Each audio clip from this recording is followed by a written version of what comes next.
مفتی ابوذر غفاری صاحب مجھے بتائیے گا کہ جمعے کے دن کی سنت احکامات کیا ہیں؟ رسول اللہ صلی اللہ علیہ وآلہ وسلم جمعے کے روز کیا اعمال فرمایا کرتے تھے؟ غسل کے کیا احکامات ہیں؟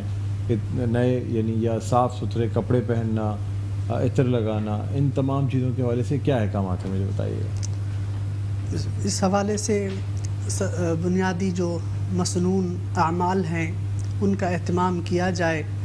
آپ صلی اللہ علیہ وسلم بھی جن کا معمول تھا کہ فرمایا کرتے تھے کہ جمعے کے دن ناخنوں کو کاٹنا چاہیے، ناخن کاٹنا سنت ہے، اسی طرح مسواک لگانا سنت ہے، اور کپڑے نئے پہننا، غسل کرنا سنت ہے۔ تو اسی طرح جو ہے کھانا اچھا بنانا، گھر میں کشادگی کرنا، باقی دنوں میں بھی وسعت اور کشادگی کرنی چاہیے، لیکن جمعے کے دن اہتمام زیادہ اس بات کا کرنا چاہیے، اور ارد گرد محلے میں جانا، ان سے خیر و عافیت دریافت، لوگوں سے خیر و عافیت دریافت کرنا، ملنا جلنا، جمعے کی نماز کے بعد بھی ایک اجتماع رہتا ہے، لوگوں سے ملنا، ان کی خیریت پوچھنا۔ بالکل۔